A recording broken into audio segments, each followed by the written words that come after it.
নারীরা হলো ফুটন্ত গোলাপের মতো ফুল।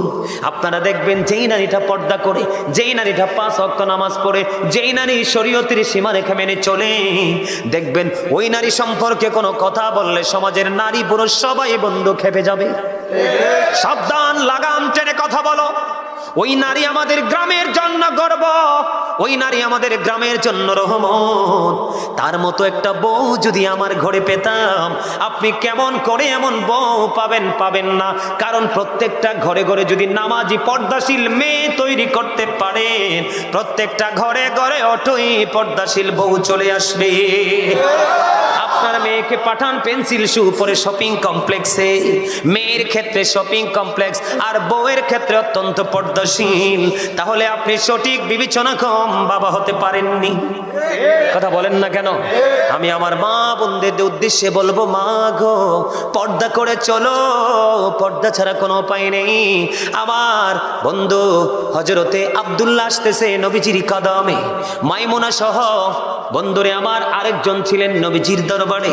যখন আব্দুল্লাহ আসতেছে তখন আমার নবীজি বললেন, তোমরা আত্মগোপন করো। খেয়াল করবেন হাদিস শরীফ, তোমরা কি করো? তার মানে তোমরা এখান থেকে প্রস্থান করো, চলে যাও। ইয়া রাসূলুল্লাহ, আব্দুল্লাহ আসতেছে, আব্দুল্লাহ তো অন্ধ। আমার নবীজি বলেছেন, আব্দুল্লাহ অন্ধ, তোমরা তো অন্ধ নও। তার মানে আপনার বাড়ির আঙিনা দিয়ে যদি কোনো অন্ধ মানুষ চলে যায়, আপনি চুকি দিয়ে অন্ধ মানুষের, অন্ধ পুরুষের দিকে দৃষ্টি দিতে পারবেন না।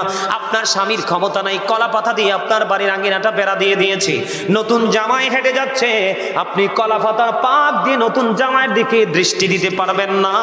কারণ বন্ধু, আমি আগেই বলেছি, সব কিছুই ওই চক্ষু থেকে। কথা বলেন না কেন? ফেসবুকে দেখবেন, গত পরশুদিন ফেসবুকে দেখলাম 3 বাচ্চার মা, স্বামী বিদেশে থাকে, এসআইয়ের সাথে প্রেম করে 3টার মা বিয়ে করে ফেলেছে। হ্যাঁ, দেখছেন? অথচ জামাই বিদেশে। কত স্বামীর কোটি কোটি টাকা নিয়ে অন্য পুরুষের গলায় ঝোলে, আজকে শুধু উকি আর ঝুঁকির কারণে।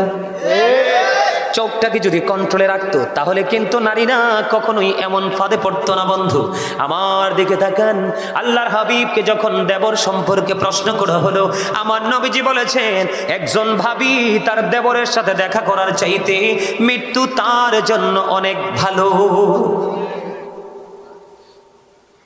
নাউজুবিল্লাহ বলেন না?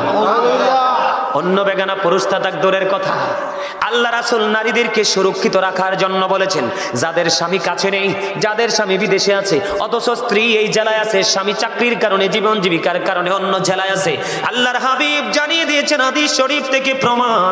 আল্লাহর হাবিব বলেছেন, তোমার স্বামী বাড়ি আসা না পর্যন্ত তুমি সুন্দর জামা পরিও না এবং সাজগোজ করিও না।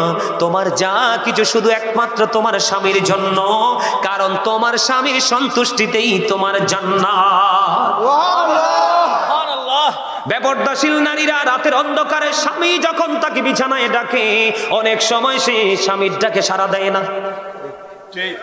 এটা আমার কথা নয়, হাদিস শরীফের কথা। বন্ধু আপনার আমার দিকে তাকান, আল্লাহর হাবিব জানিয়ে দিয়েছেন, কোন নারীকে তার স্বামী সারাদিন পরিশ্রম করলো, জীবন জীবিকার তাগিদে তার জন্য, তার ফ্যামিলির জন্য ঘুরলো, রাতের অন্ধকারে সে যখন বিছানায় গেল, স্ত্রীকে আদর করে কাছে ডাকলো, স্ত্রী মুখটা ঘুরিয়ে অন্যদিকে চলে গেল, স্বামী কলিজাটা ফাইটা খান খান হয়ে গেল।